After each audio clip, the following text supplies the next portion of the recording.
ఏదైతే ముంబై నటి కాదంబరి జత్వాని కేసు కొత్త మలుపులు తిరుగుతోంది. అందులో ప్రధానంగా ఏదైతే రిమాండ్ రిపోర్ట్లో నిన్న విద్యాసాగర్ని కోర్టులో సబ్మిట్ చేసినప్పుడు రిమాండ్ రిపోర్ట్లో ఐపీఎస్ అధికారుల పాత్రని ఇందులో ప్రధానంగా ప్రస్తావించారు. ఏడాది జనవరి 30న కాంతి రాణా, విశాల్ గున్నీలను నాటి ఇంటెలిజెన్స్ చీఫ్ సీతారామంజనేయులు పిలిపించి కాదంబరి జత్వానిని అరెస్ట్ చేయాలని ఆదేశించారు. తర్వాత కాంతి రాణా, ఏసీపీ హనుమంతరావు, ఇబ్రహీంపట్నం సీఐ సత్యనారాయణ పిలిచి విద్యాసాగర్తో కలిసి తప్పుడు కేసు నమోదు చేయాలని పథకం రచించారు. ఇందులో భాగంగా ఫిబ్రవరి 1నే ముంబై వెళ్లి పోలీసు బృందానికి కాంతి రాణా విమాన టికెట్లు బుక్ చేయించారు. కేసు నమోదు చేయకముందే పోలీసులు రంగంలో దిగడానికి ఇదే సాక్ష్యం.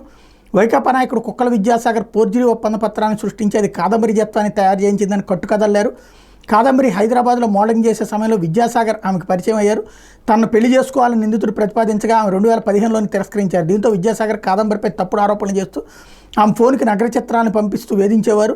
వైకాపాలో తనకున్న పలుకుబడి ఉపయోగించి పోలీసు అధికారిని ప్రభావితం చేసి తప్పుడు కేసు పెట్టించి నటి ఆమె కుటుంబ సభ్యులు అక్రమంగా అరెస్ట్ చేయించారు. ఎన్టీఆర్ జిల్లా జగ్గయ్యపేటలో ఉన్నటువంటి తనకున్న 5 ఎకరాల భూమిని సొంతం చేసుకునేందుకు జత్వాని తన సంతకాన్ని ఫోర్జరీ చేసి విక్రయానికి పెట్టారని విద్యాసాగర్ గతంలో ఫిర్యాదు ఇచ్చారు. దీని ఆధారంగా ఫిబ్రవరి 2న ఇబ్రహీంపట్నం స్టేషన్లో కేసు నమోదైంది. నటిని ముంబైలో అరెస్ట్ చేసిన సమయంలో ఆమె హ్యాండ్ బ్యాగ్ నుంచి ఈ ఫోర్జరీ పత్రాన్ని స్వాధీనం చేసుకున్నప్పుడు పోలీసులు చూపించారు. ఆ పత్రం 2018లో రాసినట్టు పాత తేదీ వేసింది.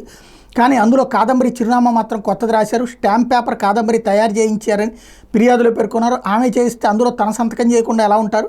ఇది ఫోర్జరీ డాక్యుమెంట్ అనడానికి ఇవే ఆధారాలు. కాదంబరి ఫోర్జరీ పత్రాన్ని చూపించి తన 5 ఎకరాల భూమిని అమ్ముతానంటూ చంద్ర, వీర వెంకట నాగేశ్వరరాజు, భరత్ కుమార్ నుంచి 5 లక్షల బయానా తీసుకున్నారు. విద్యాసాగర్ తప్పుడు ఫిర్యాదు చేశారు. దీని ఆధారంగా అప్పట్లో పెట్టిన కేసులో వీళ్ళిద్దరిని పోలీసులు సాక్షులుగా చూపించారు. వీరి నుంచి స్టేట్మెంట్ కూడా తీసుకున్నట్టు కేసును విచారించిన అప్పటి ఇబ్రహీంపట్నం సీఐ సత్యనారాయణ రిమాండ్ రిపోర్ట్లో పేర్కొన్నారు.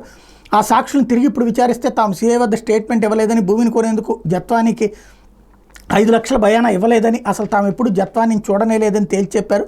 సాక్షుల కాల్ డేటాను పరిశీలిస్తే వీళ్ళని నాటి సీఐ విచారించలేదని తేలిందని రిమాండ్ రిపోర్ట్లో పోలీసులు చెప్పుకొచ్చారు. నటి కాదంబరి జత్వాని మీద తప్పుడు కేసు నమోదు చేసి వేధించిన కేసులో ఇప్పుడు ఈ వ్యవహారాలకు సంబంధించి విచారిస్తామని ప్రకటించారు.